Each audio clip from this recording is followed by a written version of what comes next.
I'm going to show you how to make the keyring, specifically the puffy foam keyring from the Paws for Thought set from Kreative Kiwi, and for that I'm going to be using my 5x7 hoop, cutaway stabilizer. You can use cutaway or wash away, it doesn't matter at the end of the day for this one.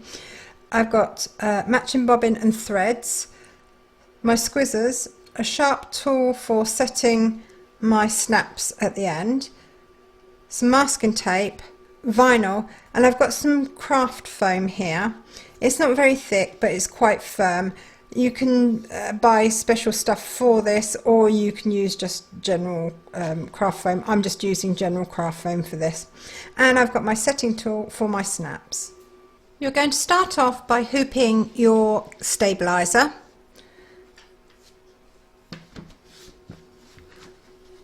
Now you like to use pins around the edge of mine so that the stabilizer doesn't pull down through the hoop.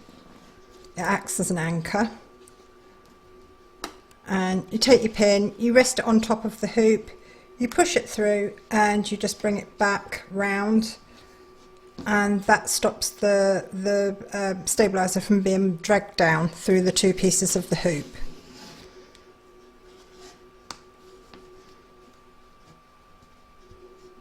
You can use any pins that you like for that. You don't need anything special. Once you've hooped your stabilizer, you're going to pop your hoop into your machine and stitch round number 1, and that's going to give you the placement outline. You're now going to place your fabrics onto your hoop. So starting with the back, turn your hoop over, place your vinyl over the outline, and then you're going to tape it down. Turn your hoop back and place the front vinyl over the outline on the front of your hoop, and just a little bit of tape to hold that in place while it's stitching as well. You want to load whatever colour you want for the outside stitching. Now this is just the plain stitching that goes around the edge of the keyring. So you want to load that into your machine. I'm using orange for this, and then you're going to stitch round number 2, and that's going to secure your vinyl to your hoop, and it's also going to give you your placement outline and everything else for your keyring.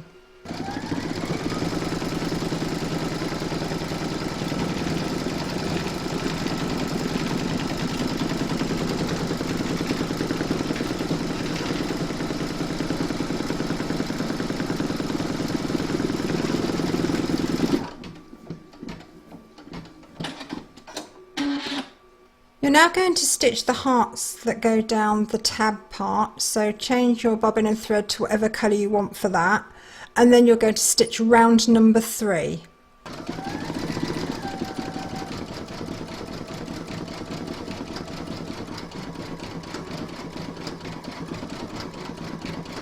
Next you come to the fill for the paw print. You can either stitch this or you can skip it, it's entirely up to you. I'm going to stitch it, and I'm staying with my yellow thread, so you might want to change it to something else, it's entirely up to you.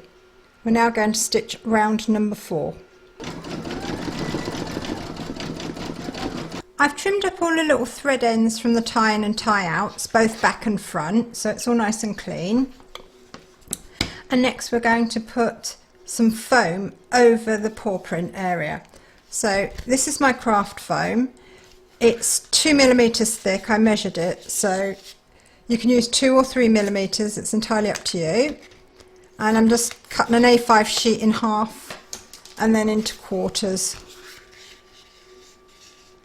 And that's ready to put down now. So starting with the back of your hoop, turn it over, place your foam over the outline of the paw print, and then you're going to tape it in place.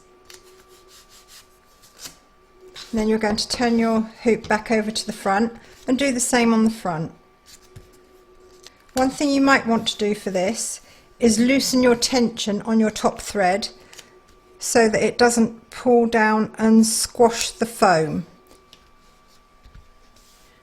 You can look that up on your machine on how to do it. It'd be in your machine settings somewhere. When you've done that, you want to make sure that you've got the colour that you want for the satin stitching of the paw print in your machine, both matching bobbin and thread, and then you're going to stitch round number 5, and that's going to do the tack down for the foam.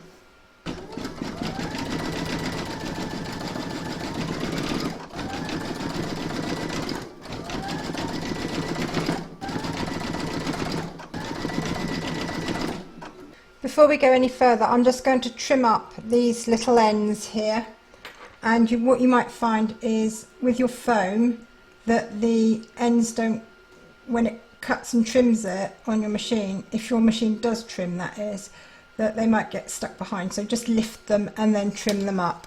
I've trimmed up the ends on the front, I've just got the back to do now.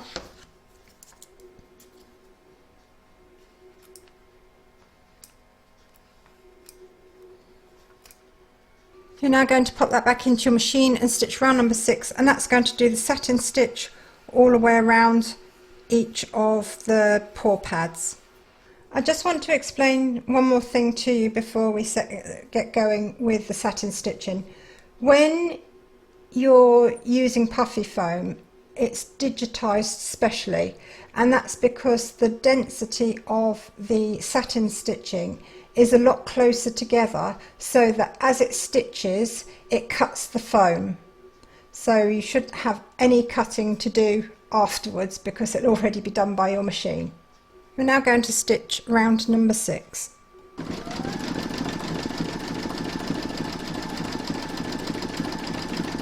I've removed all the tape from both the back and front of my hoop and the pins from around the edge of my hoop as well. We're now going to remove the foam, the excess foam, and all you need to do is just lift it and it should just pull off, just like that.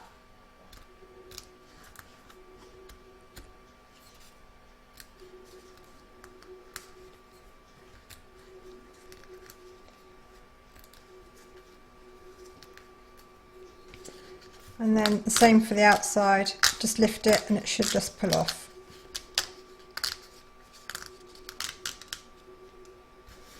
And this is the same method that they use when they do that puffy writing on baseball caps. So it just makes it a little bit special, doesn't it? So now for the back. The back might be a little bit harder, but not that much.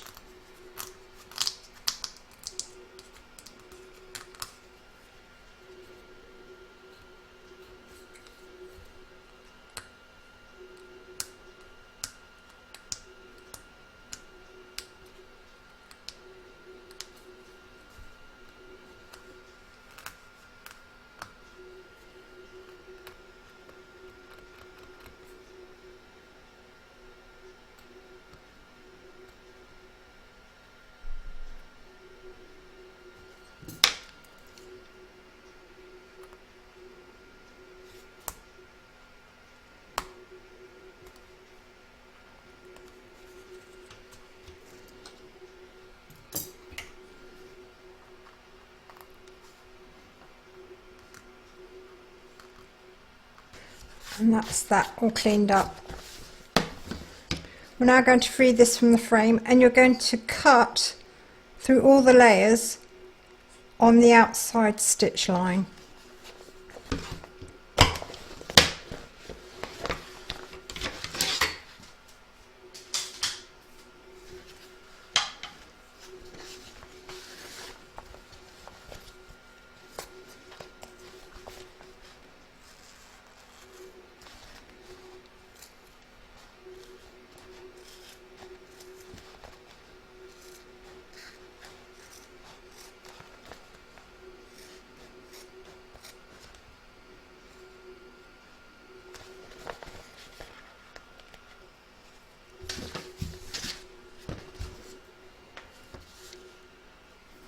We're now going to add the snaps to your keyring, and there are 4 parts to the snaps. There's the button that's got the spike on it, and then you've got the male and the female piece, and each one of these pieces needs a button.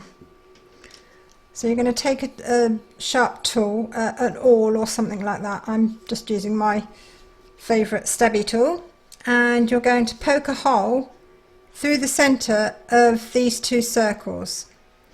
So we'll start off with the bottom one. So poke it right through to the other side, and then you're going to push the button through, or the spike of the button through to the other side. You want the button showing on the front. So once you pushed it through, just push it down so that it's nice and properly seated. Take either your male or your female piece and put it over the spike. Then grab your setting tool, put the button in the cup, and this piece, the clear piece, comes down over the top of either the male or the female, and then you squeeze, and that will set it. Be warned, once you put these on, they are nigh on impossible to get off. So now we're going to do exactly the same with the other one. So I'm going to poke a hole through the centre of the circle.